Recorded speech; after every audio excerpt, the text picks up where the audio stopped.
Learn to deal with the valley. The hills are kept the same. But don't you know you got wild blood running through your veins? You're the leader of the wolf pack with the power of flame. Don't you know you got wild blood running through your wild blood running through your veins? Welcome to the Cast and Camo Podcast, where we talk about hunting, fishing, and all things outdoors. Grab your fishing rod, put on your favorite camo, or just sit back and enjoy this week's topic.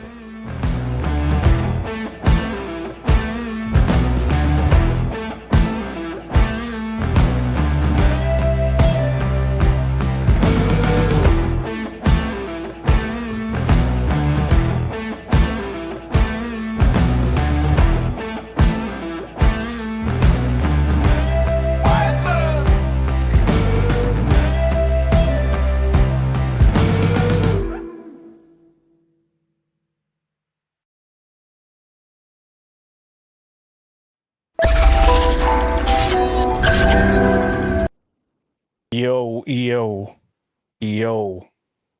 Good evening. What's up, Eric? Not much. What's up with you? You know, it's been a while since we've chatted. Been gone for a while, but we're back at it. Stupid work got in the way of doing fun work. Go figure. Yes. How was the last two? We took last week off because it was Easter. How was your Easter, by the way? It was perfect. I got to spend it by myself, alone, and partied the whole time by myself. What do you mean partied? Party. Just sit here and watched all my TV shows and kind of enjoyed the relaxation of peace and quiet. You know what that's like. I don't. Yeah, dude, come on. No. It's like when I'm in a deer stand, standing in a deer stand, no one's around. You don't see no deer, no squirrels, no rabbits, and nothing, not even a Tweety bird. That's how it feels. That sounds amazing. I'd like to try that someday. I actually, for Easter, I went to Myrtle Beach and got on a fishing charter for the morning, and it was good. Actually, it was more than good. It was fantastic because I got to meet like the charter. You couldn't ask for a better charter if you're bringing your family and some kids, or you're not like a hardcore fisher person. Right. The crew was amazing. It was like a 45-foot boat. It was huge. The crew was amazing. They were fun. They were easy to work with. Granted, it was Easter, so the charter wasn't like packed. I think there was only like 20, 25 of us, which I'm sure helped too. But they were very helpful. They were knowledgeable. They were great. They were great. And I got to text the guy, but the owner of the business does a whole bunch of things. He's got a diving business, I think, and some shark tooth stuff. So I'm gonna give him a jingle, and we're gonna try to get him on the show. That's what we're gonna do. He's kind of already agreed to it. We just got to figure out when. But yeah, it was good. The only bad thing was black bass. That was all we got was black sea bass. That's it. Caught one keeper. Personally, caught probably 50 or 60 fish. So there was action, and it was fun. But it wasn't like, you're going out deep sea fishing. It wasn't like that. But it was also only $54 a person. So, you can't really get much better than that to get on a boat and get out onto the salt water and catch 50 fish by yourself for 50. Right. It's a Sunday morning of entertainment for us. Yeah. If you're going to catch like huge saltwater fish, probably not the best charter to do, but it is what it is. We had fun. All right. So housekeeping items. as usual. Let's see, what do we got? We've got on YouTube, we are Cast and Camo TV. If you are watching on YouTube after the fact, you can check us out on Twitch as Cast and Camo every Sunday night at 7 p.m. And if you're on Twitch and you want to watch back an episode, they're all on YouTube. They're also all on our website, castandcamotv.com is our website. Please go check out the website. We've worked hard on it. We've got some cool merch. And if you see things on the merch that you want, or that you don't see things in the merch that you think you would like, send us a message, join the Discord, send us a DM, slide in my DMs, and it's easy to add stuff, so I can add stuff if you guys want me to add stuff. Let's see. So yeah, on YouTube, like, subscribe, comment. We do our best to return those favors on YouTube. We are now also on Spotify and Apple Podcasts. We keep losing Eric. You got a storm coming through? We are getting a storm, but I'm losing you too. You're losing like me. You disappear, then I would disappear right after you. No, I know exactly what's going on. I know exactly what's going on. I'm not going to say it. Did you just find it? No, it's the aliens. The aliens again? Well, it's the eclipse tomorrow. That's what it is. That's exactly what it is. Yeah. Okay. We are, just to let everyone know, we're going through a severe storm right now, too, here at my house. Okay. So you may lose me completely. We'll see. We'll keep going. We'll keep going. Let's see what else. We got sponsors. We got to cover our sponsors. We've got Texas Select Seasoning. Check out Texas Select Seasoning for all your seasoning of normal food, wild game food, all sorts of stuff. Cast and Camo in all caps gets you 15% off of Texas Select Seasoning order. We also have Deer 30, Cast and Camo 24 to get 24% off.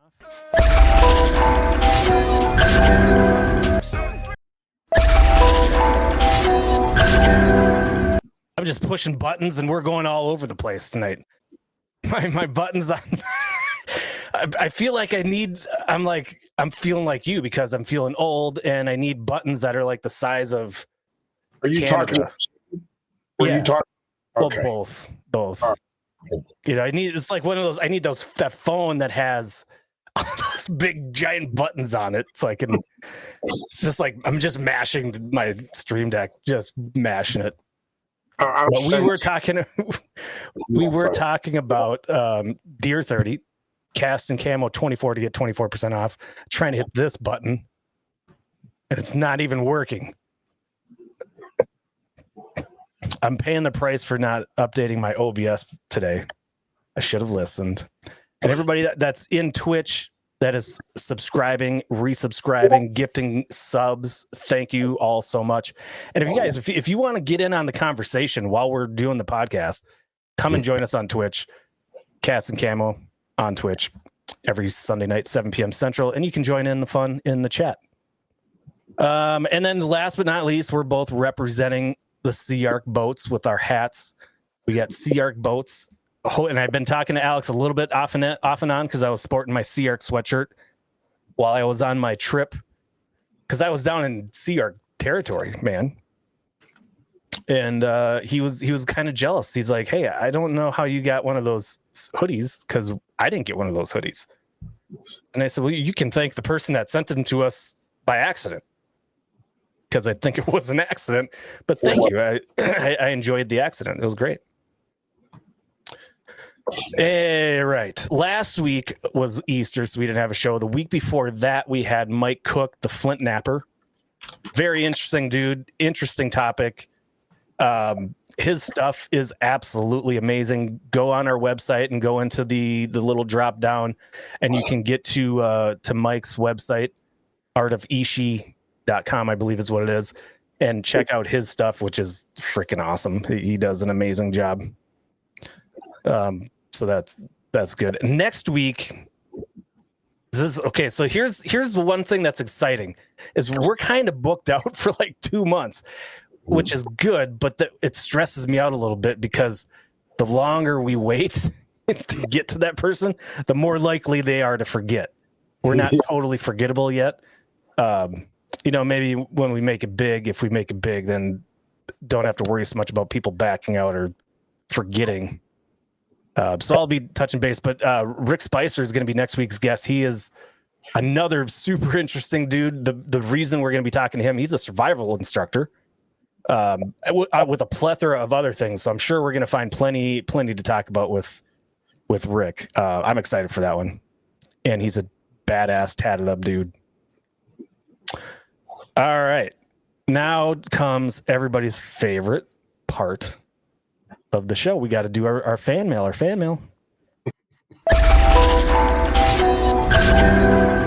This is the best part. You've got mail. We've got mail. It said so. We've got mail. All right. Let's take a look at email number 1. Dear Cass and Camo, since your show is the night before I arrive, I just want to do a public service announcement. Friendly reminder to everyone, look straight at me tomorrow without glasses. You'll be able to see way better. Sincerely, the Eclipse. I think the Eclipse is trolling us. I'm pretty sure you're not supposed to stare straight at it without glasses. I'm pretty sure that's not highly advised. But if you do it, email us next week and let us know how it went and how amazing the eclipse was without the glasses. But we don't even get to see the eclipse tomorrow. It's going to be raining here, so we don't get to see jack squat. Oh, well. Yeah. All right. Email number 2. Dear Jim. Wow. Word traveled fast that we're having Bortz on tonight. The email is directed right at him. Dear Jim, this email is to confirm your appointment tomorrow for your post-eclipse ascension probing. See you soon. Sincerely, Aliens from Transporter 69. I'm glad that you have an appointment, Jim. I'm pretty sure I don't have an appointment. You must have seen him before. You must have had that probing done before. Would be my guess. You're a repeat customer. So Eric, let's just follow Jim tomorrow on our ascension up to the aliens, because clearly he knows kind of the routine and what's going on. I'm ready for this. Let's go. All right. Email number 3. Dear Cass and Cam, I was going to send a well thought out email, but instead I'm preparing to save your ass at the last second as a guest. Sincerely, Jim Bortz. Oh, gotcha. Right when I took a drink too. Gotcha. Yeah, we can always count on Jim for his emails each week. It's appreciated. He's one of our top viewers and listeners. So I appreciate the commitment from Jim. And I always look forward to his emails. You never know what they're going to say. You never know what they're going to say. It's exciting. Every week, it's exciting. Just wait till he comes on this show tonight. As a segue, that is a segue. And the last email, the second email of the night, was directed right at Jim. We were going to have Wild Bill on tonight to talk meats, but he had a customer thing come up and had to take care of business, which is understandable. So we made a quick call and said, Jim, please save us. You are our savior. And so tonight we're going to bring on Mr. Jim Bortz once again.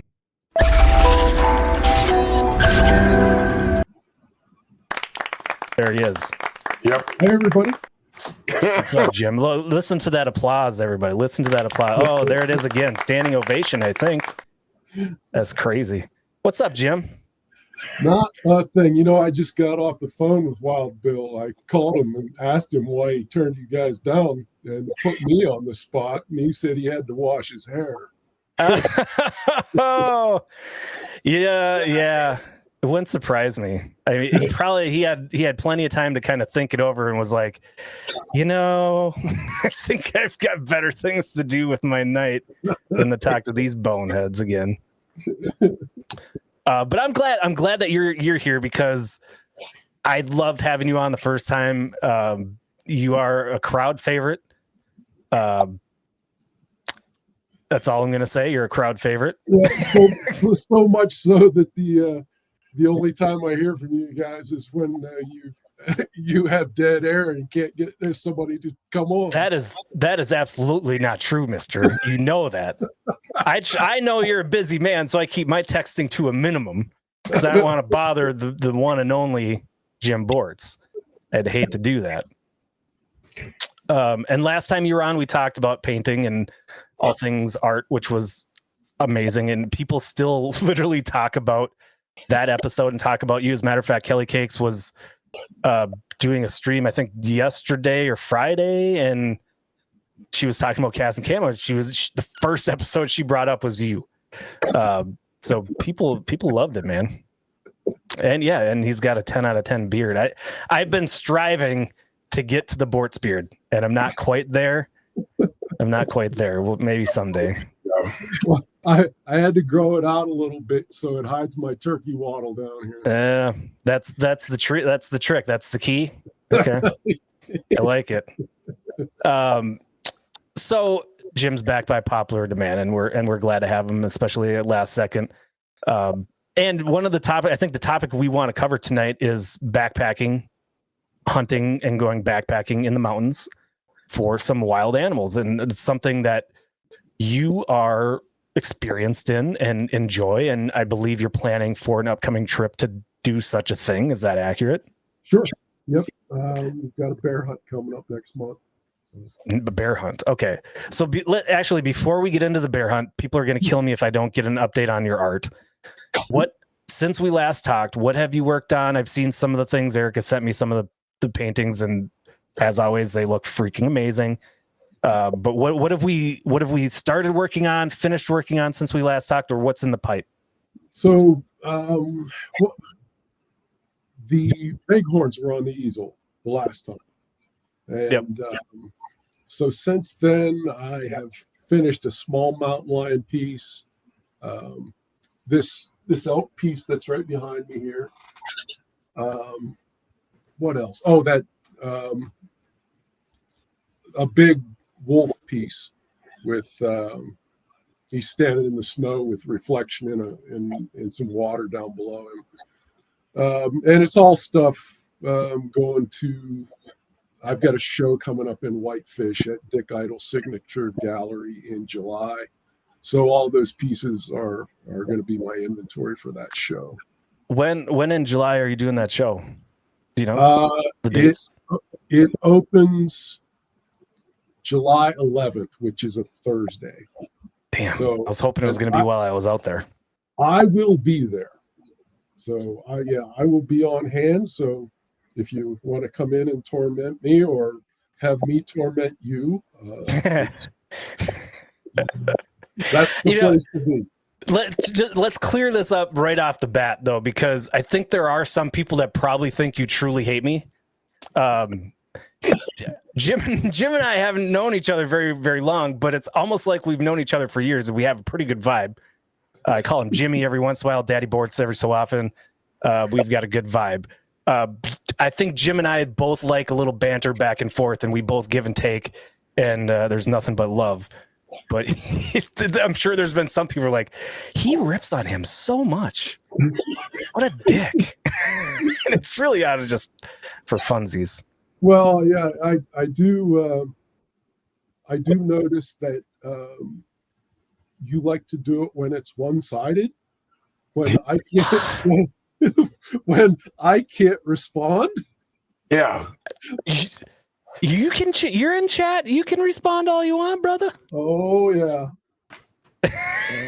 Yeah, you also have a mod. Yeah, but the main mod that you're worried about is she likes you. She likes you. So I wouldn't worry. I think you could get away with murder in our chat. I don't think anything would happen to you. Yeah, well, I'm not going to risk it. Anywho, I wanted to make sure everybody understood that there's nothing but love. All right, so let's talk about this Wait a minute. What? Love's a strong word, Texas. Well, yeah, and you're speaking for both of us that there's nothing but. You were talking about my butt? All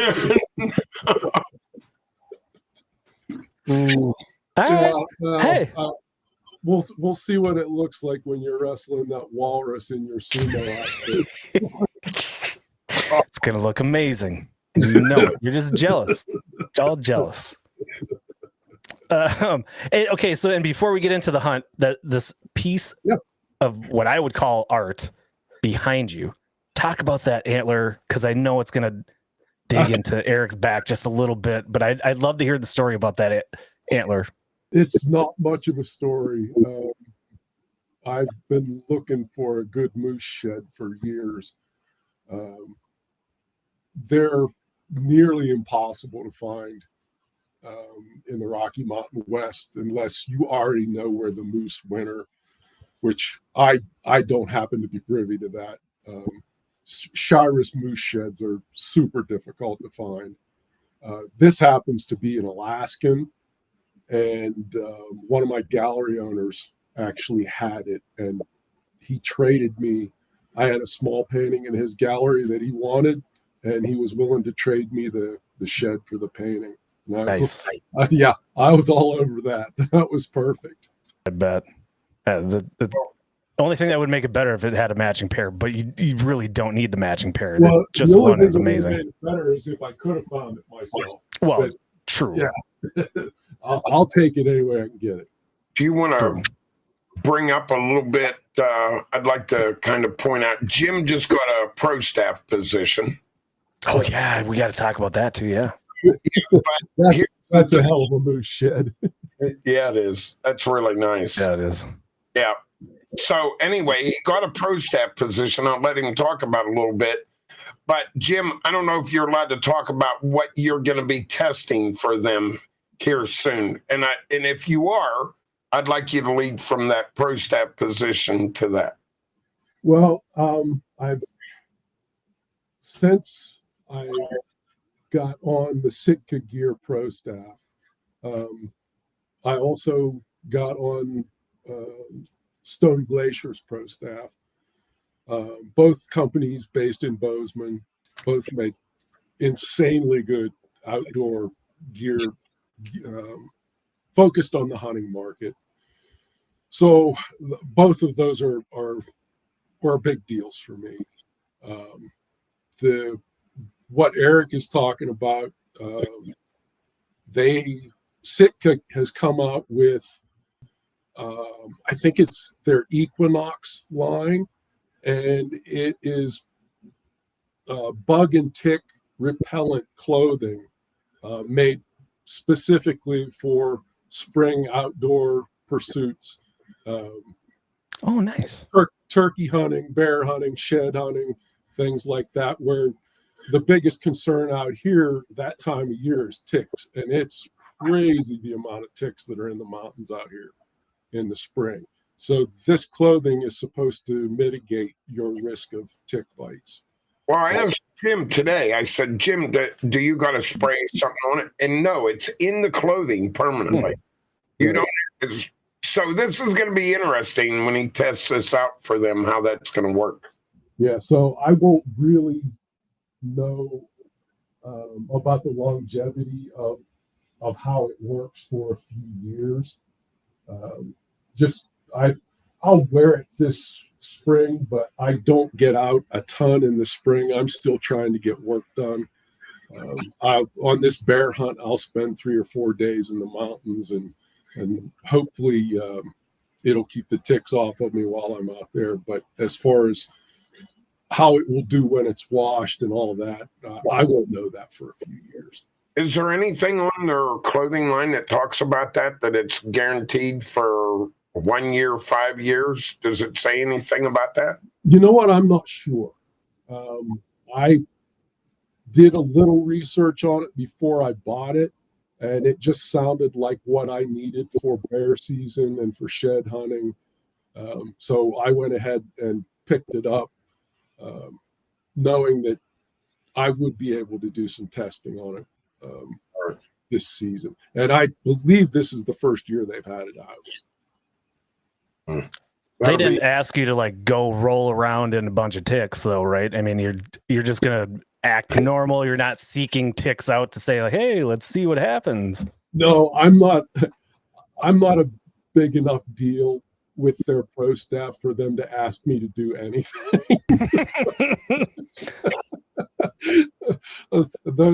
Somebody asked me the other day, well, what are the requirements? What do you have to do? I said, well, I just have to not wear a hat with their logo on it when I get my mug shot down at the police station. Well, whatever works. I mean, I would assume, like, I don't know. I hope it works, and I hope for you it works. Yeah. It would scare the hell out of me if I'm testing something out to make sure I don't get bit with ticks. Well, ticks freak me out, man. Worse than snakes, almost. They've already done pretty extensive testing on it. I'm testing it for me, not for them. It's already available to the public, which means it's gone through their whole testing protocol. Interesting. Did they give it to you, or can you not say? No, I get it at a fairly substantial discount, but no, I still have to pay for the stuff. Okay, so you are not a big deal, right? Yeah. Someday, Jim, you're going to be as big of a deal as Eric. Someday. Yeah. God, I hope not. I don't know if I could handle the pressure. You got a point there. That's for sure. That's for sure. All right. So upcoming hunt, you're backpacking it. Yeah. I am going to Utah for a few days to photograph a wild horse herd down there. And then on the way back, I'm peeling off from the buddies that I'm going down with and going to spend probably 4 days down south of Jackson, backpacking by myself and trying to find a black bear that I can put on the ground and get in the freezer. So how many of these types of hunts have you done alone, where you're backpacking in the mountains looking for big animals? Almost all of them. And how many is that? Are we talking 4, 8, 12? Man, I don't know. It's been this will be my 6th year hunting here, and all of it has been alone, other than I would say maybe 3 or 4 hunts, and probably just that many days. I'm taking the whole month of September off every year and hunting nearly every day. Mm-hmm. So, and that's all solo. And I am unfortunate in the fact that I'm at the age where young guys that do what I do have friends that they hunt with. They don't want to hunt with an old fart like me. And guys my age can't keep up with me, so they don't want to hunt with me either. So the only option I have is to go by myself. Hey, it's sometimes that's okay. Right? I mean, you're on your own agenda, your own timeline, your own whatever. Everything that you're doing is kind of your own decision. You have to worry about somebody else, whether they're gonna, like you said, keep up, or I would assume when you're backpacking in the mountains on a hunt with 1, 2, 3, 4, 5 guys, that's a lot of dudes. Yeah, 2 guys together is about perfect. 3 is about the maximum. Yeah. Other than that, it just turns into a shit show. Absolutely. Yeah, and the hard part about doing it by myself for me is that when something does go wrong, I have a hard time keeping my head in the game. There's something I need to work on. If I've got somebody there that I can bounce that stuff off of, then I have a much easier time adapting. And say, like last year, I had a canyon that had 2 herds of elk in it, 2 herd bulls, and probably half a dozen satellite bulls just going crazy. And every time I make a move to go get in on them, I had hunters cut me off. And it was so frustrating and so maddening that I failed to adapt the way I should have, and I let it get to me. So that's the biggest struggle that I have right now is that solo hunting part. I need to be tougher. I need to have my head at a point where I'm not letting things that I know are going to happen eventually take me out of my game. Right. Now, when you say you let it get to you, we didn't shoot anybody last year, right? You'd be like, sons of bitches just cut me off on those elk. Don't ask me that. Okay. We'll edit that part out. Just for the record, everybody, we're joking. Jim didn't shoot at anybody or didn't shoot anybody. It was a joke. But I mean, I have seen where people get pissed. Oh, yeah. And it's always public land, and you know, it's because nobody owns it, and you're going to run into hunters on public land. It's just the way it is. And yeah, you're right. And I'm glad you talked about that, because that was one of the things I had jotted down to bring up is the mental, I don't want to call it a game, but the mental game that it kind of has to take. Yeah, you have to play. I have to play a game with myself, right, to keep my head in that positive frame. So, and I'm actually I'm speaking at the Western Hunting Summit this June up in Bozeman on just exactly that, about managing expectations, and which is huge. That so many people come out here to hunt with unrealistic expectations of what the hunt is going to be like, and it ends up destroying their experience. And I know that firsthand because I've let it happen to me. Right. So my goal this year is to go into my hunts with a more realistic set of expectations, so I can enjoy the experience more and not be caught off guard. I should know what's going to happen at this point in the game. Right. So knowing that it's going to happen and being prepared with plan B, plan C on down the line to keep having that positive experience and stay out there. I mean, something will go wrong, right? I mean, there's no such thing as the perfect hunt. You get out there, and that's like, for me, I think what you're doing, I would love to do. I don't know that I'd be able to do it by myself first time, but I have family in Wyoming, and it was always kind of brought up like, hey, if y'all want to come out and do some elk hunting, we have land to do it. And we were always given the option. Of course, I never was able to take advantage of that situation, but he always gave us the choice. If you come out here to do this, you want to hunt by truck or you want to hunt by horseback in the mountains. And I'm like, truck? What? No, I want to get my butt up in the mountains and rough it. I want to be on a horse or a mule or whatever, or just backpacking and hiking. To me, that would be as much a part of the experience as anything else.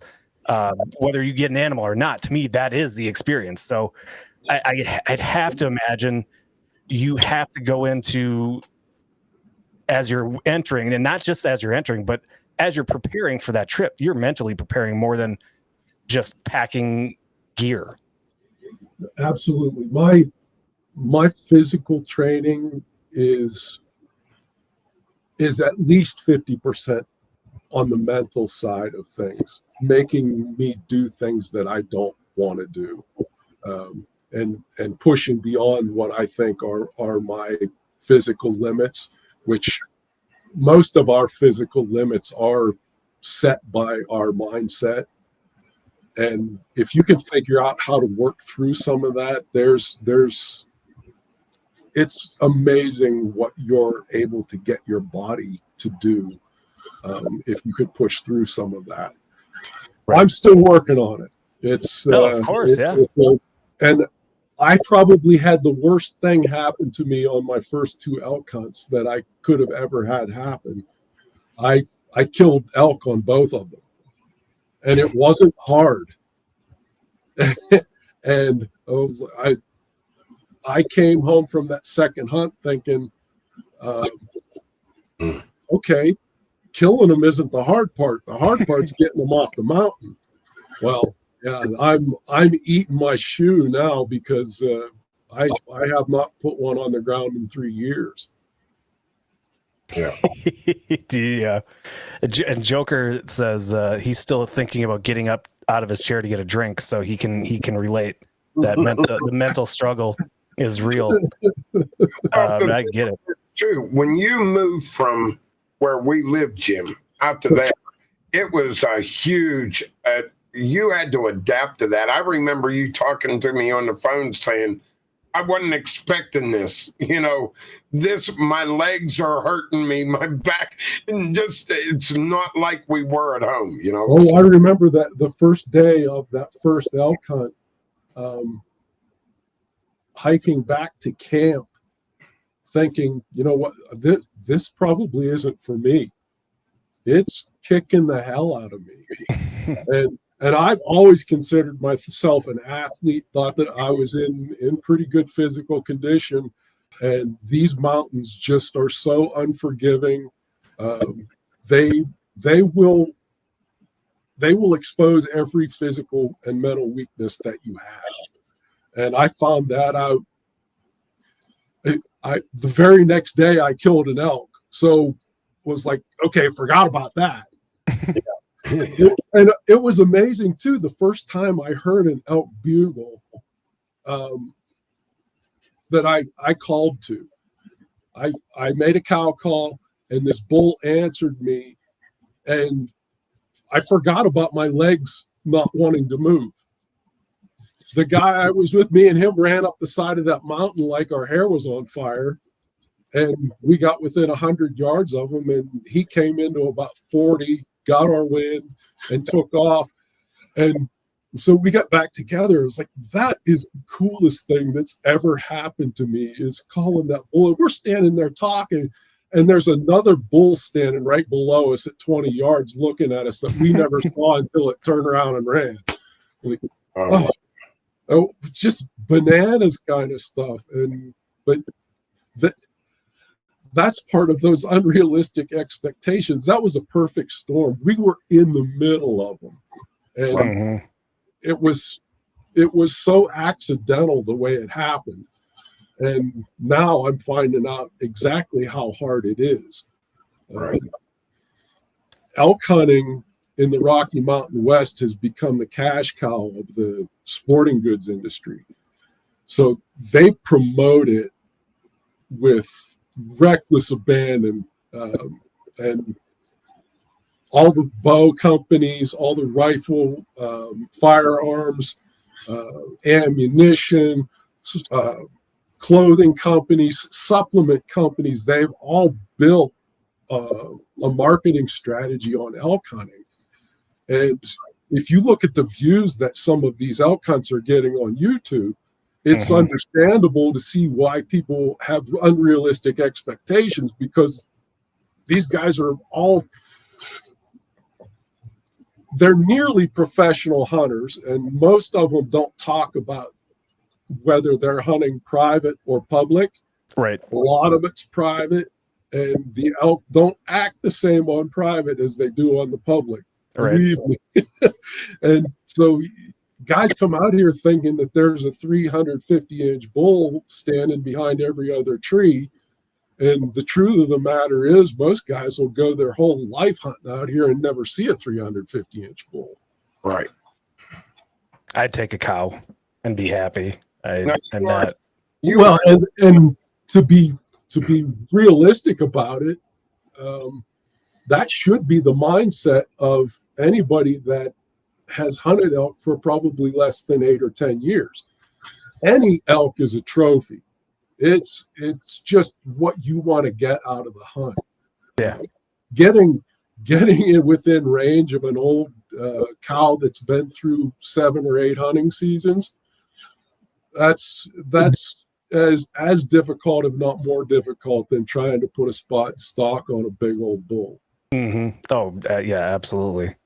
There is a question from Kelly in chat. Sorry, I didn't mean to cut you off, Eric. That's what it's about. Go ahead. Okay. Kelly is interested in what your regimen is for prepping physically and mentally for your workouts. Cardio versus weightlifting versus cold. What do they call them? Cold plunges now, or cold baths, daily lifting. What is the? Okay, they want to know if you get into hot tubs and saunas. I assume that's for the visual. But I am curious to see or to know, like, what is your regimen? Did you come up with it on your own? Did you consult with somebody that's out there at a gym or something to say, here's what I'm doing, here's what I want to do? What is the best approach to take? So I don't know what the best approach is. Up until this year, I have just kind of taken things from other people that I thought would be useful for me and adapted them to my own training program. It was usually 3 days a week in the gym on the weights and 1 or 2 days of cardio. I'd run 5 miles or so. And then in the spring, I'd start with the heavy pack training, putting the pack on and with 60 or 70 pounds in it and just doing a 3 or 4 mile hike. This winter, I bought the Mountain Tough app and put it on my phone, and I've been going through their program, and it is so much more brutal than anything. Even when I was playing organized sports, I was not training as hard as I am right now. Is that right? Yeah. It's I'm going through their post-season strength program, and I'm in the gym 5 days a week. Only 2 of them are heavy weight days. Most of the rest of it is high intensity interval training. So it's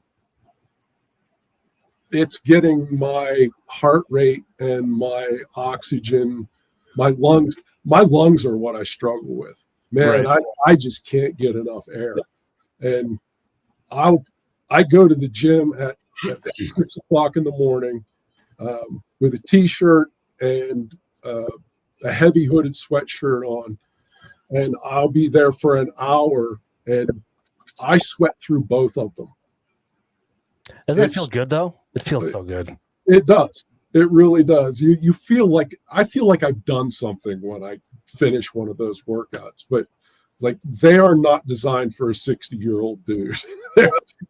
They're designed for athletes and guys that are in their 30s. And here I'm not very bright when it comes to that. I let my ego get in the way. I was like, yeah, I'm going to do it anyway. I don't care. So hopefully I survive until September. We'll see. I think you'll be okay. and I mean, you're only as old as you feel. And if you're doing all these things and you're doing it because you almost have to, if you're going to go out to be responsible, if you're going to go out and do the things that you're doing out in the mountains, you need to be, training for that. And I say that as I have zero plans on doing any training before I come out and hunt, hopefully this fall. I'm joking. I'm joking. I gotta do something. I gotta figure something out. Get on that train. Doing anything is better than doing nothing. I do a lot of lifting. What? Just 12-inch or 12-ounce cans is usually. And I didn't want to have to be the one to break the bad news to you, Jim. You were talking about how when you guys saw those elk and you ran up the side of the mountain like your hair was on fire. I didn't want to be the one to bring it up, but it looks like you were a victim of the hair being on fire.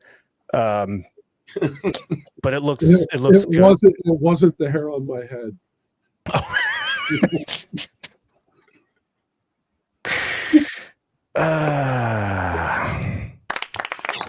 How's it feel to be the straight man?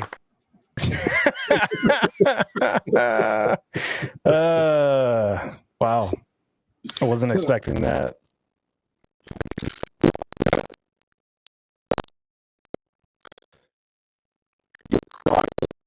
The ice bath. Yeah. I've never done that, but It's the new craze. I did make myself take nothing but cold showers for 30 days straight last summer, and I plan on doing it again this summer. No hot water, none. And it is, I hate it. I don't want to do it. You just stand there, you look at that water coming out of there. It's like, no, I'm not, I don't want to do it. And the first one, you stand in there for 60 seconds and you just can't wait to get out. And, by the end of the second week, it's just like, okay, I'm just going to get in, and you get in there and you stand there for 5 minutes, and it's like, it's not that big of a deal. Can I ask why? Like why that? Because I mean, they do make, I'm sure not breaking news to you, I'm sure you know this, but they make the little portable bags of water that have solar that warms it up, and then a little spout, I'm assuming a lot of the things that you have to do and prep for are because of the way you have to plan your packing, and it's not really conducive to have this big bulky 5-gallon thing of water to lug around when you're carrying around another 60, 70 pounds of gear. I'm assuming that plays a part in it. Yeah. Well, the cold shower regimen had nothing to do with my backcountry camping thing. That was a mental game with me. Okay. I like it. That was just, I knew I didn't want to do it, so I made myself do it. Oh, wow. So, and I do the same thing at the gym. I pick that piece of machinery that that nobody else is on, that nobody ever uses because it's horrible. It sucks. And then I'll make myself do it every day for a month. So if you're just tuning in, we've got Jim Bortz, the sadist, painter. Sheesh. I mean, I get it. I get it. And I don't know, for some reason, you inspire me, because now I'm sitting here like, man, I'm going to go a full month taking just cold showers, just like Bortz. I want to be like Bortz. I'm going to start working out like Bortz. Well, the cold shower thing it's horrible to do, but no one's ever died from it. You're damn well getting in it that no matter how long you stand in there, you're going to get back out and you're going to be fine. It's all up here. And that's the part that I was trying to get over. It was just knowing that, okay, I can get past that. Right. And there are plenty of physical benefits to doing the cold shower as well. But, that wasn't why I was doing it. Yeah, it was just to torture yourself. Yep. Yeah. Yep. Making myself do the hard thing. That's crazily. I get it. I don't know how to describe it, but I get it, and I think it's cool as hell. And I also think it makes you a little bit freaking crazy. I kind of like it. Yeah. Well, you won't get any arguments from many people about the crazy. Let's talk about the packing, the stuff that you have. Mm-hmm. First of all, can you tell us the story of the bear and the tent? Oh, yeah. So the day before archery elk season last year, I knew I had a spot scouted out that I knew I wanted to get into. It was 3 miles from where I could park the truck. And so I went in the day before, set my camp up. and had this little Nemo ultralight 2-person tent that I spent a small fortune on. And there's 2 water sources on that side of the mountain. And I knew the elk were using them, but I camped on one of them, so they would only use the other one. And that's where I was hunting. And so I sat that other water source the next morning, got in there before daylight, had some mule deer come in, had 2 black bears come in on separate occasions. One was less than 10 feet from me before I finally ran it off. The other one was a bigger bear. And I had a bear tag. It was 23 yards. I could have easily killed it, but I was in there to hunt elk. And I didn't want to pack that damn bear out for 3 miles, especially when it was going to take up elk hunting time. And I ended up running that one off too. Never did see any elk that night. And so I hiked back to camp in the dark. And when I got to my camp, a bear had ripped the rain fly up on that tent. And it was raining sideways at that point. And the tent is flapping in the wind like a torn flag. And I was like, now I don't know what to do. I didn't really want to stay in a spot where I knew the bears were obviously coming in. And you could see the claw marks in the fly where it had just turned and raked it and ripped it right down the side. And it did it on two separate places. And I ended up, I always have duct tape with me wrapped around a water bottle. And this year I got a new water bottle and never put any duct tape on it. So I think, I've got nothing to patch this with. And it's a mess.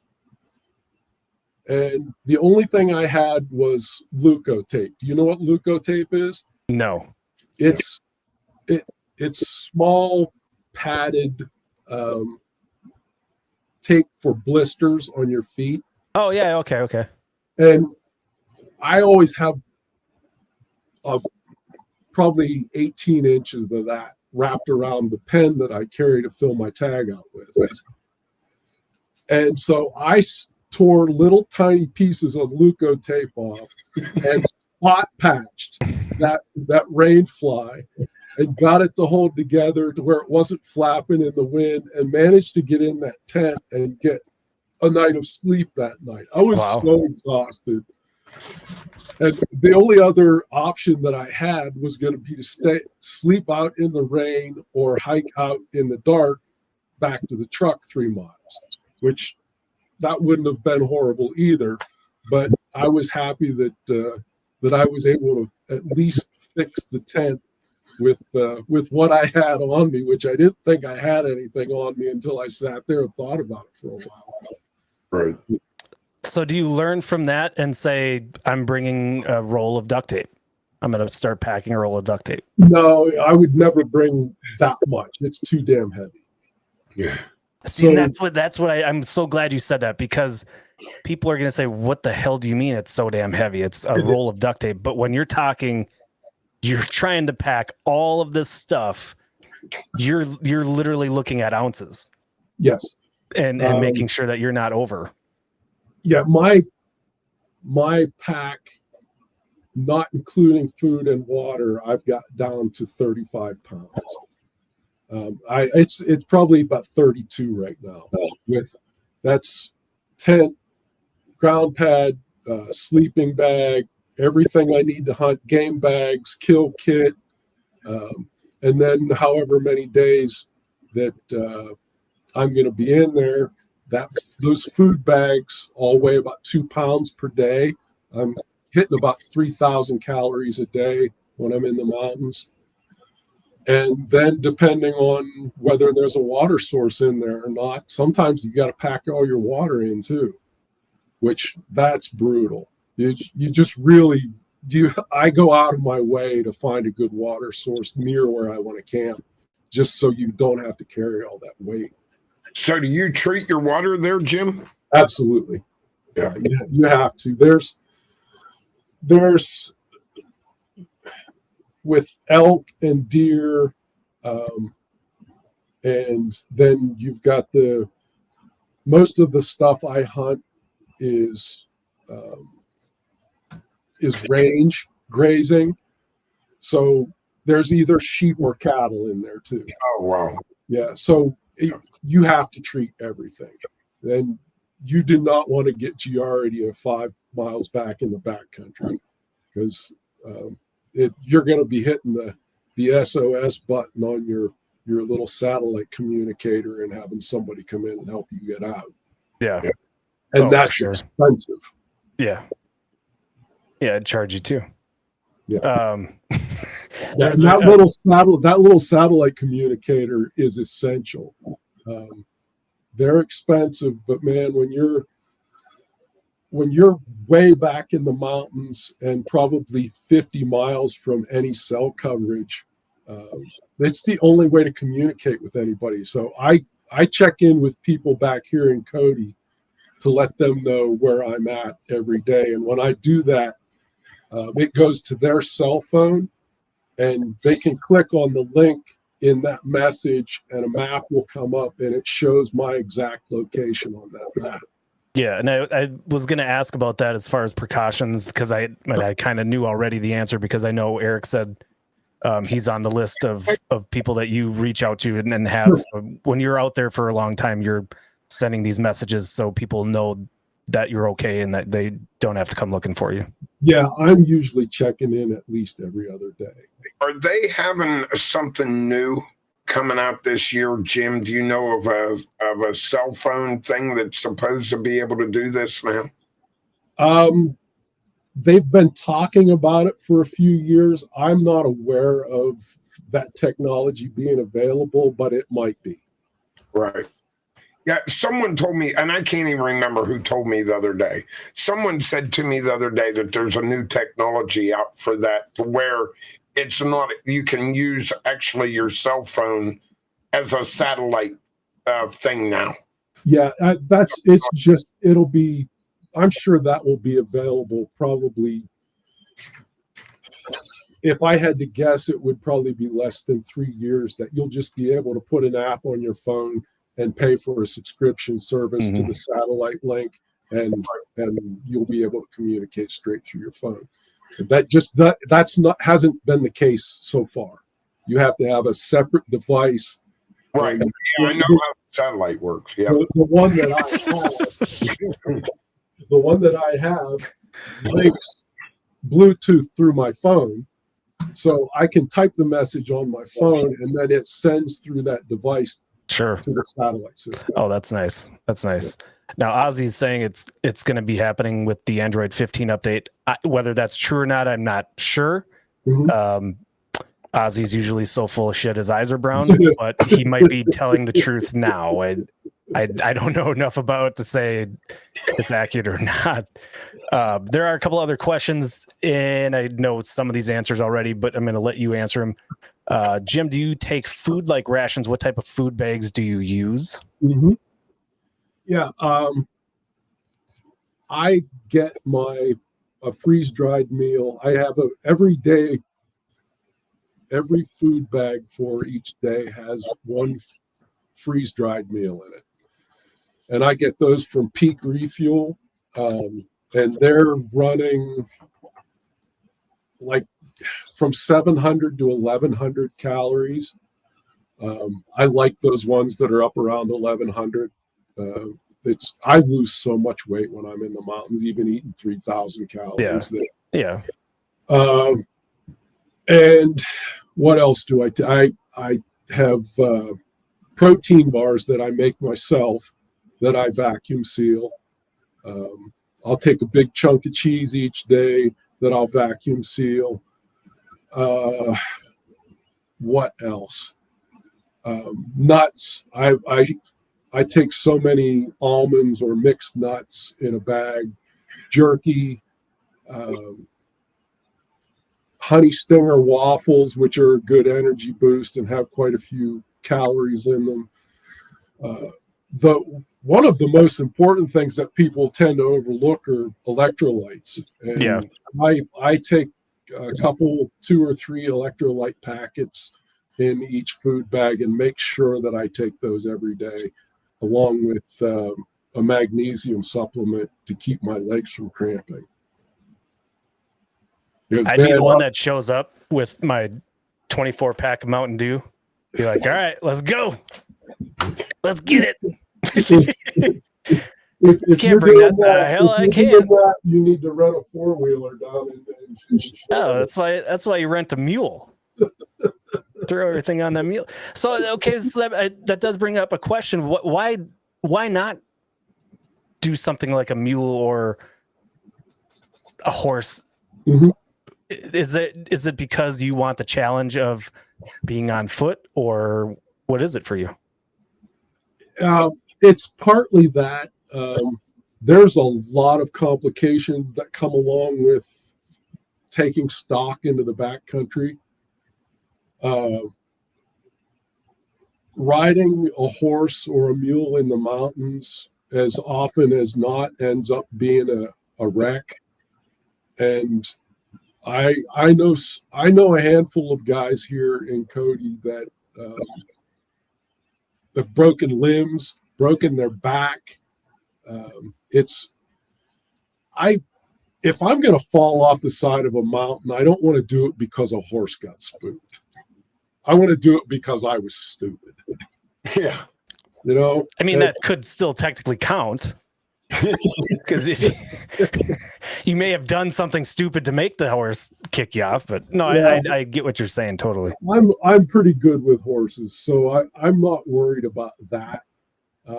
But I don't have the time or the resources to have stock of my own, and to take stock into the backcountry, it has to be trained. I mean, it has to be put through the paces. They have to know what they're doing. It has to be used to carrying stuff. It has to be used to those mountain trails.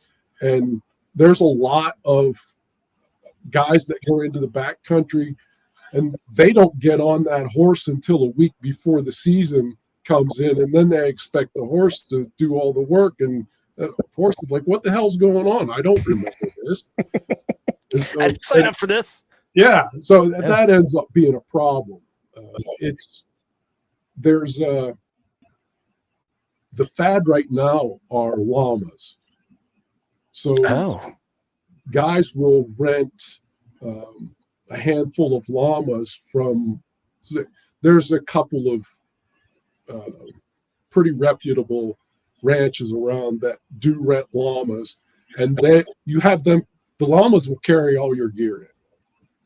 And you just have to walk. And that would be awesome. I've not done it.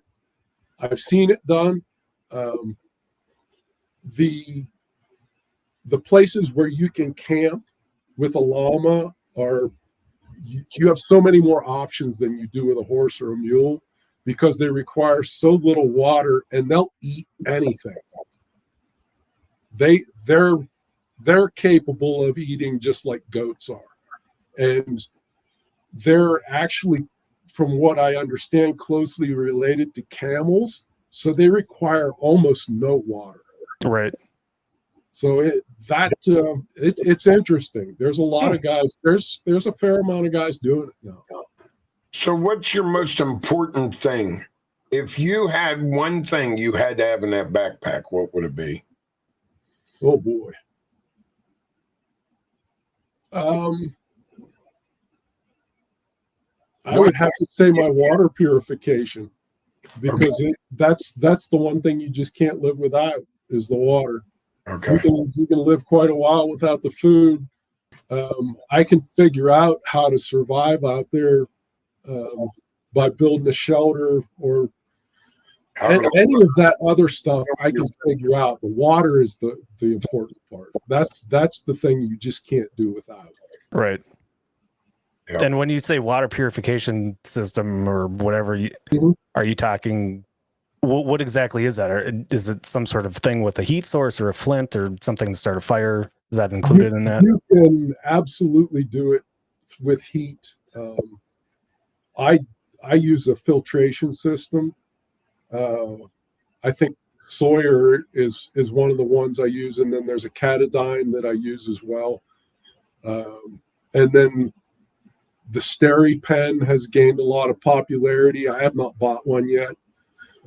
They run about 120, 112 bucks, something like that. And I'm always thinking that, yeah, that'll be the first thing I lose when I go out there. And as backup, I always carry iodine tablets with me too. Well, as much as I know you and as much as we deer hunted together, I figured you was going to say my book. This guy reads a book in a deer stand all the time. If he doesn't have that book, he will turn around and go back to the house to get that book. I'm going to tell you right now. I really was waiting for you to say the book. I was trying to pull funny there. Well, see, I don't carry a book anymore. I have a Kindle. So Oh, that's right.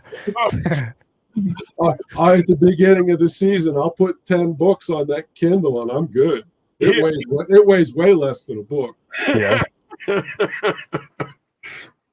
Kelly wants to know if you bring any treats in your backpack, as far as like a Snickers or gum or mints, or because she's Kelly Cakes, she wants to know if you bring cupcakes. I do not. I am pretty much avoiding sugar altogether, and I do make exceptions when I'm in the mountains because I burn through those calories so quick. But yeah, I'm trying to think if I have anything that has processed sugar in it in my food bags, and I don't think there is. Now, you got to carry whiskey with you. I don't. I leave it in the truck. Really? Yep, it weighs too much. I figured you'd take a small canteen for A little sterile, flask. something like that. That's what I figured. Nope, I leave it in the truck. I figure, I get back and I want to sit on the tailgate of the truck and have a drink. That's fine. But I'm pretty much all business when I'm in the back country. It's a little too serious out there. Can be used as a treatment too for wounds or anything like that too, to clean them. Yeah, well, I carry a pretty extensive medical kit with me. So I can picture it now. Me in the mountains with Bortz, and I fall and I have a big gaping wound on my arm, and I'm like, pour some of that whiskey on it quick. And he'd be like, Nope. We'll find something else. This is $127 a bottle. I'm not pouring it on anything. How much? Can I ask you real quick? How much does the one you have water purification? What's that actually run?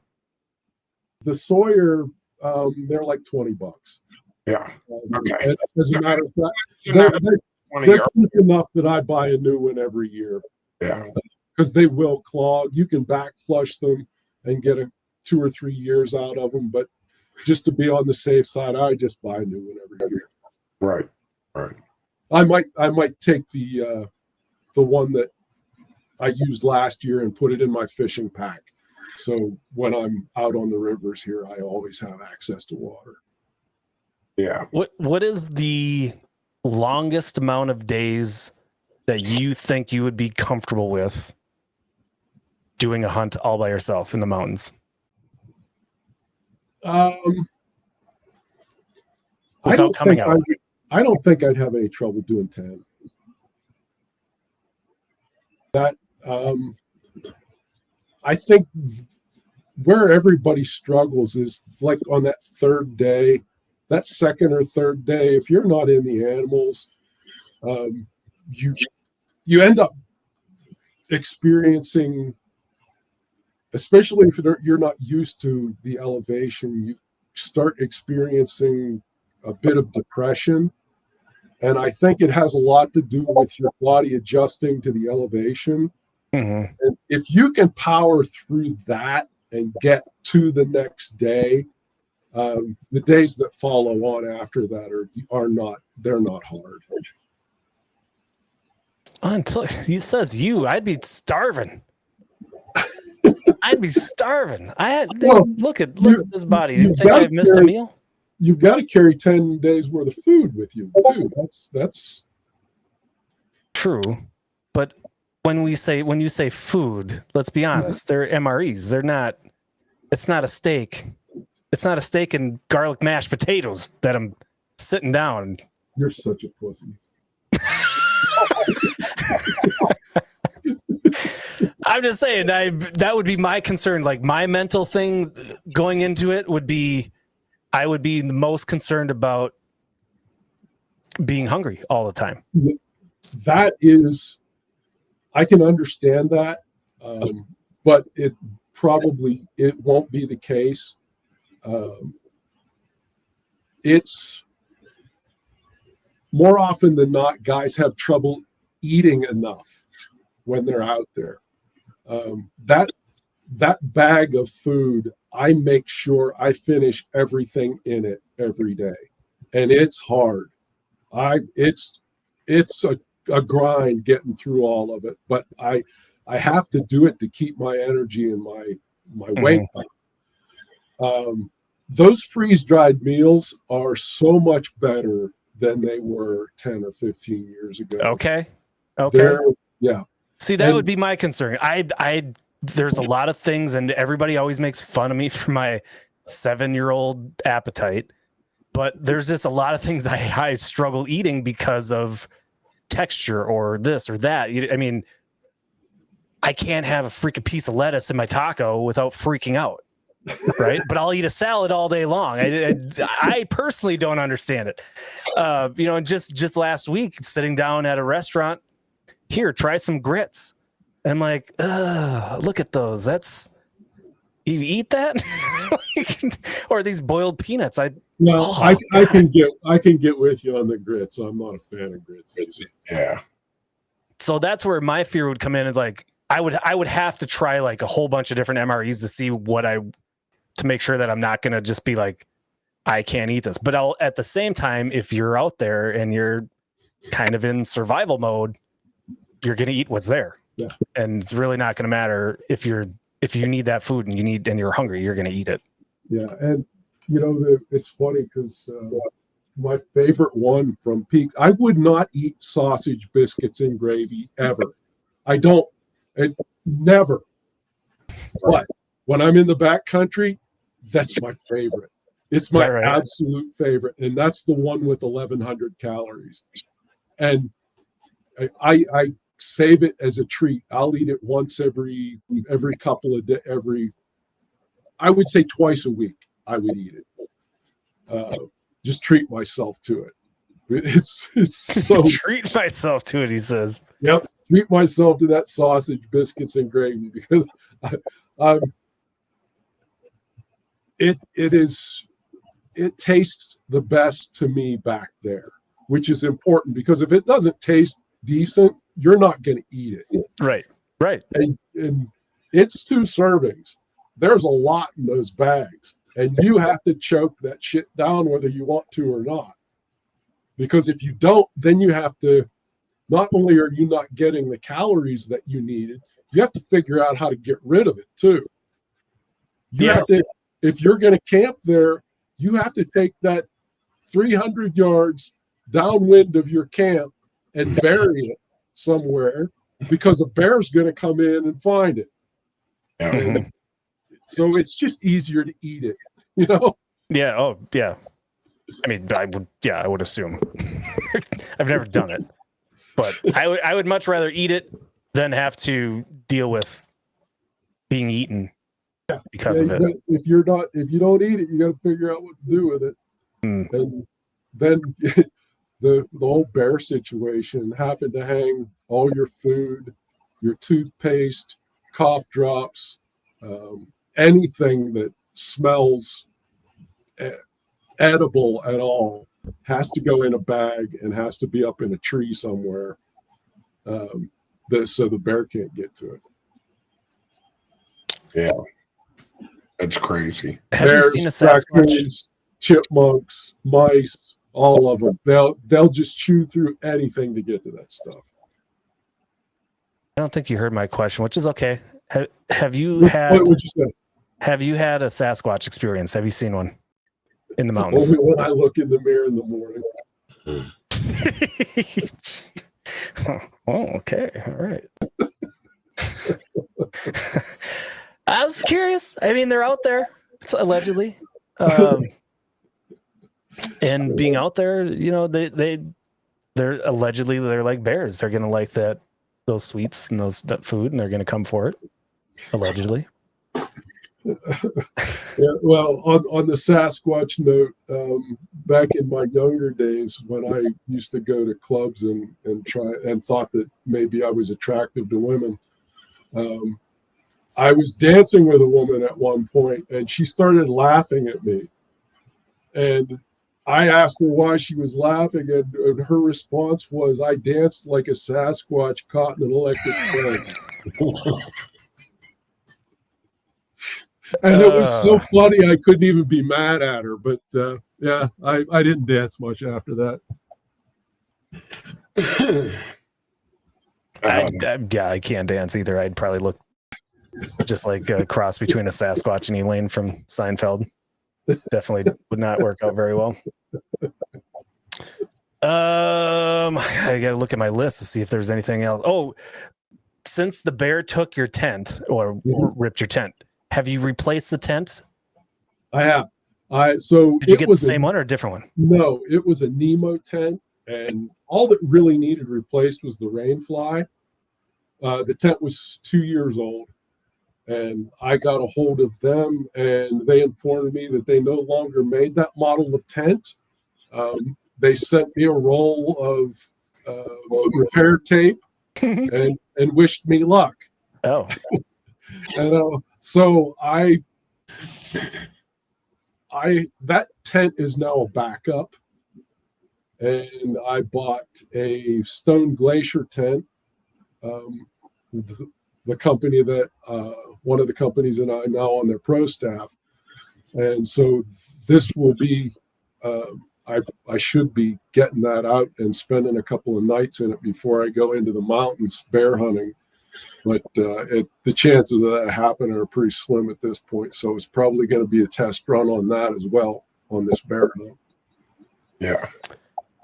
How do you plan when you're by yourself on foot, the packing out process? You already have. Do you plan that as a part of how much you put in your backpack? Absolutely. With the expectation of, I might have 150 pounds of meat that I have to carry out, right, or more. Yeah. So with the bear hunt, it's probably going to be 2 trips coming out. Because in Wyoming, you have to bring the head and the hide out. You're not required to bring the meat out, but I don't give a shit about the head and the hide. So I'll bring the meat out first, and then I'll go back in and get the head, the hide, and bring those out. With elk, I try and keep my hunting within a 3-mile radius of the truck. I know that's about my limit, because that's going to be at least 4 trips to get the meat and the head and the antlers out. So that's always my consideration, and I know I'm not too concerned with that in my hunting pack. I know that first load of meat coming out isn't going to be. I'm not going to be carrying all that much meat because I've got my hunting gear. But subsequent loads, the hunting gear won't be in there. It'll just be water and some snacks, and then I'll be able to carry all the weight with meat. Right. What do you do with the hides for the bear? I have no desire to keep a bear hide. I don't know what I'll do with it. I'll keep the skull. That's what I want. Can I have it? Well, yeah, suppose. Yeah. Yes. If the issue will be getting it to a freezer before it starts to slip. Yeah. You better tan that sumbitch right away then. Get the you got the skull, get the brains out, do your mixing. I mean, come on, we're talking, you're roughing it out there. Get those brains mixed up. Yeah, well, that would be great if these paintings painted themselves. Yeah. Just imagine doing a Bortz painting on a tanned bear skin. That's so cheesy. What do you mean cheesy? You do it, you're going to sell it for a ton of money, and I want 5% because I just came up with the greatest idea that you've had in 3 years. I might as well be painting on saw blades. Well, you could do that too, but that's not nearly as cool as a bear skin.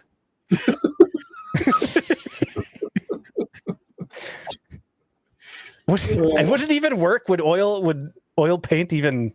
It would. There's no way. Bad. Oh hell, I don't know. You've seen tanned hides, how rough they are. You know, I can make them smooth. Well, yeah, not smooth enough. I think it'd soak in the paint. I think it'd be really pain in the butt. Yeah. Well, of course it would. I would imagine that you could stretch it tight enough to where you could prime it and then paint on it, but you couldn't do it without priming it somehow. It'd be more like a canvas painting. You'd have to use special paints for that and everything, right? Not once you had it primed. I think if you went old school and primed it with like rabbit skin glue, then it would probably be fine. And brains. Well, I don't have enough of those to spare. Well, the bears could have them though. You can just use the bear's brains. Is that how they do that? Their brains are even smaller than mine.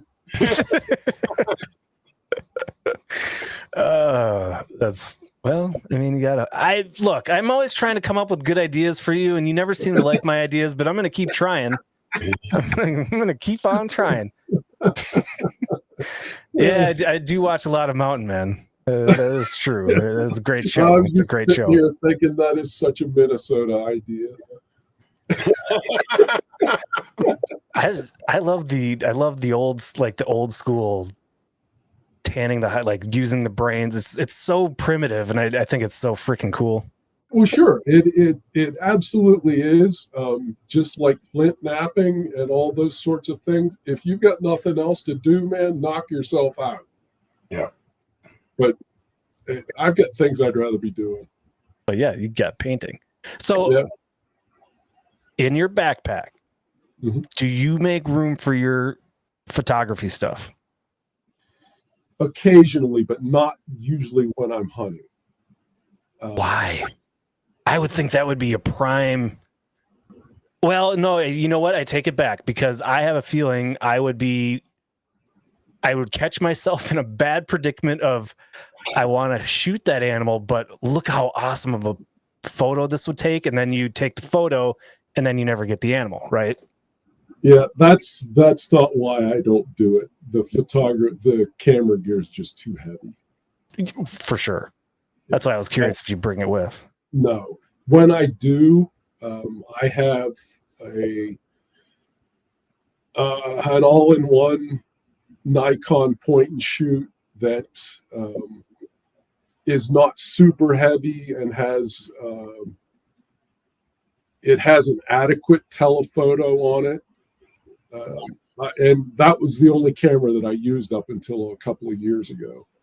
But now that I have real photography equipment, I don't use that one much unless I'm going into the mountains. Then I have that one on my pack, so where I can just grab it and then shoot. Sure. Anymore, I'm just shooting. If I've got background stuff that I know I want to paint, then I shoot it with my phone. And sometimes it's good enough, sometimes it's not. but the weight penalty for the camera equipment just isn't worth it for me. That's Yep. not why I'm out there. True. Do you bring one ply only for the weight, or do you splurge and let yourself have 2 or 3 ply?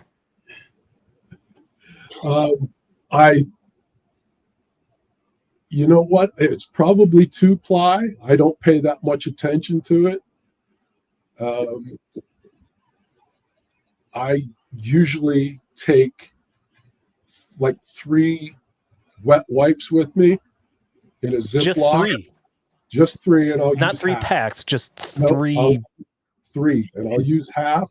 And if I was really worried about the weight, I would dehydrate them and then take them out one at a time and rehydrate them with my water bottle. I was gonna say, what good does a wet nap do if you dehydrate it? That kind of defeats the purpose of a wet nap. Well, you just rehydrate it because you're carrying water anyway. True. Or you have a source of water somewhere. Yeah, I mean, I know guys that do that. I'm not super worried about the 0.3 ounce water that is in 3 wet wipes. Just don't use poison ivy. You know what? I never got poison ivy until I hunted in Kentucky with Eric. That doesn't surprise me. The poison ivy in Pennsylvania never affected me, and the poison ivy in Kentucky just turned me into a walking rash. Yeah. That explains a lot. I think Eric did it on purpose. I can see it on his face. He's like, shit, he figured it out. I can tell you there's a big difference between here and Pennsylvania hunting. Huge difference. You mean difference in hunting or difference in hunting? Everything. Okay. Everything here is so much different than what it like where I grew up. I was kind of comfortable where he grew up. I can imagine the change that he's going through out there in Wyoming. I can't even imagine going to Wyoming to them mountain ranges that he hunts and have to climb them damn things to be able to go in and kill an elk. It's funny because when I started hunting in Kentucky with you, I remember being just blown away by how flat it was. Oh, yeah. And then I go to the other end of the spectrum here where I have trouble finding a flat enough spot to put my one-man tent out. Yeah, right. Yeah. And Pennsylvania was kind of the same. It wasn't like Wyoming or Kentucky. It was in the middle, yeah. Yeah, it was like in the middle of those two. Mm-hmm. Yeah. And it makes a big difference. Yeah, it's a lot of getting used to. It just blows my mind that I can set up on a rock point on this finger ridge of a mountain and glass elk 5.5 miles away. And it's like, oh yeah, there's mule deer in with the elk. Oh, there's a bear over there too. Where you can't see any place 5.5 miles away in Pennsylvania. Oh no. well, absolutely not. Yeah. And then you're sitting there thinking, okay, how the hell do I get there and is it worth it? Right. Especially when you're looking at a ridge 5 miles over and you're going to have to go through 3 ridges to get there. Sure. Or is it better to go out to the truck and drive around to the other side of the unit and try and get into it that way? Yeah. Big I just came up with a brilliant idea, and I'm surprised you haven't thought about it. But I'll grace you with another wonderful idea. Use a drone to carry stuff. You could get an extra 5 pounds if you had a drone that just kind of like a R2D2 followed you around, carrying Yeah, but more then you're going things. to carry the drone out or back Oh, in. the drone flies, baby. Oh, wait a minute. What? So you're going to fly it to the truck, fly it back, but you're going to have that controller that weighs 4 pounds in your hands. Well, if it's carrying 10 pounds of things you need, Isn't that? Or weighs more than the drone. Yeah. So never mind. Look, I'm just trying to think of ways that you could get more stuff out there with you, and using a drone, you could maybe.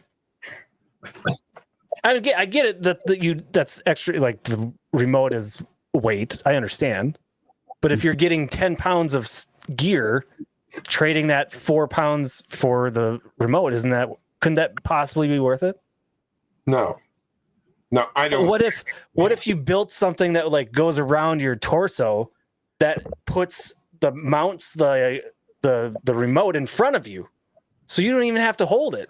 Yeah, but you're still carrying that weight. He's going to have 32 pounds on your back going in.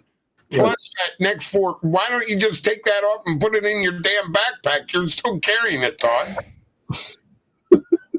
Why you guys rain in my parade? I'm trying to come up with innovative ideas that we can cash in on. I really thought, swear to God, I thought you was going to come up with, you was going to slide in there on your wallers holding onto the tusk. Oh, don't think I wasn't thinking about. We're talking about horses and mules. I'm just going to make friends with my walrus. And I mean, you can imagine how much shit he could carry in. I don't think you can fly a drone in the national forest out here without a permit. Yeah, and I thought about that too, because it's like, yeah, there is laws with hunting and fair chase. Yeah. Even though we did learn that drone recovery is a thing in some states. Yeah. It's interesting. That's a whole nother topic to get on. Next time we have Jaron on, we'll maybe dive into that, or maybe we can get the dang guy that does the drone stuff, actually get him on the show and talk to him about it. Either who. I'm just trying to come up with ideas, man. That's all. I want you to be taken care of. And god dang it, if you need an extra MRE or an extra bottle of water, if you need 3-ply, I'm just like, throw it on a drone. Let me ask you a question about it. And I want you to really talk about this for just a second, Jim, before we go. Are you allowed ATVs out there on the public lands to hunt that they're licensed? I know that they got to be licensed, but are you allowed to take an ATV in there anytime while hunting season? Or is there a certain spot that they shut you off from going any further with ATVs? There's designated roads and trails that are open to ATVs, and you have to stay on those. So it will not get you any closer to where you want to hunt then. Correct. There are plenty of places where it would get me past where I could take the truck. Okay. And I actually I have an e-bike that I use for that rather than an ATV. The ATV is, of course, so much more capable, but a lot louder. Yeah, a lot louder and a lot more hassle. I can throw the e-bike on the rack on the back of my truck and go without having to worry about a trailer or any of that stuff. So yeah, I don't use it. It's funny, I bought the damn thing and I don't use it near as much as I thought I was going to. Most of the places that I want to hunt, they're just not allowed. The roads aren't open to ATVs or motorcycles or anything. So the e-bike is considered under the motorcycle law out there? It varies from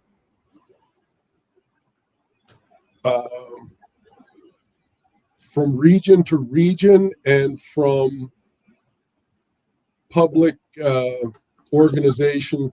So it's different on BLM than it is on National Forest. It's different on state than it is on federal. So you have to pay attention to it. And the e-bikes are still new enough that the laws, they're really not keeping up. Right. Yep. So a lot of guys are just using them to go everywhere and claiming ignorance, begging forgiveness if they get caught. I've never I've never been able to go that way. I worry too much to go that way. Yep, agreed. Do you like the e-bike though? I do. Yeah, they're pretty badass. Yeah. The hunting ones are, man, they're so expensive. I got a Baku mule. What was it, 4 years ago now?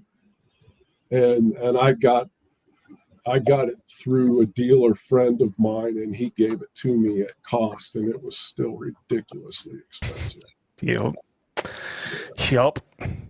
They're nice though. They look fun. What caliber, Jim, you use for bear and elk? 308 for most everything out here. Deer, antelope, bear, elk. I still use the 30-06 some too, which it's a little better for elk, but the 308 is more than enough for everything else. Right.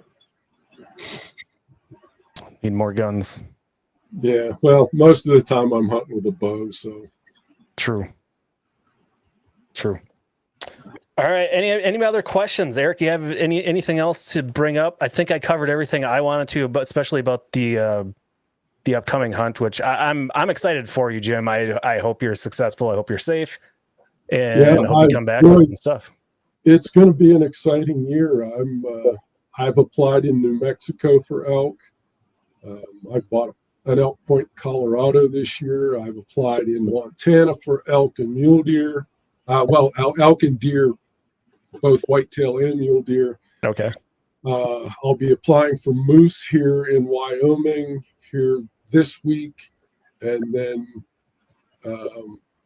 elk and deer in May here in Wyoming too. So if I draw even half of those tags, it's going to be a really full year.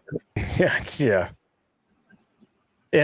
Or you could just send me half the money that you're going to spend on the applications and the license, and I'll find the meat for you, and you could save some money. Yeah. Well, I'll tell you what. I'll send it to you with the bear hide. Yeah, now we're talking. Well, I could always come out in July when I'm out in Wyoming in July. I can just make a couple hour trek up to Cody and pick up the bear hide. When are you here? July 5th through the 9th. I think we're leaving the early morning of the 5th. Gotcha. And where are you going to be? Buffalo. Okay, over around Sheridan. Yeah. Buffalo's a cool area. Yep. Be fun. We're gonna go kill some prairie dogs. There's some big mule deer over there too. Well, there used to be. The mule deer took a pretty good hit there. Yeah. So, I don't know. I think it's still going. Yeah. All right. Well, the commissioners meeting is next week here in Wyoming, so we'll have a better idea about what the game populations are and what the tag allocations are going to be. I don't even want to talk about tags. I don't even want to talk about it. I'm so disappointed. I'm still trying to figure out a way that I can make it out there in May to use my turkey tag. Uh-huh. I don't know if it's going to work or not. There's just so much going on, but. Well, I've eaten enough tag soup over my life that I could send you a good recipe. Yeah. Or send me the framer that you're using for your paintings. I might just frame it. It's a nice looking tag. It really is. Did they send you the green one? I don't even know. I don't even remember. I'll look when it's behind me. I have it magnetized to my gun safe behind me. Yeah, that's what I do. Oh well. All right. Well, Jim, thanks so much for coming on last minute with us and talking about your upcoming hunt. Was much appreciated and exciting. I'm glad to get a chance to talk to you again. Oh, hell yeah. Yeah, it was fun. More Coors Original for Jim after the show. Jim After Dark. Everybody that was in chat, thanks for hanging out and coming up with questions.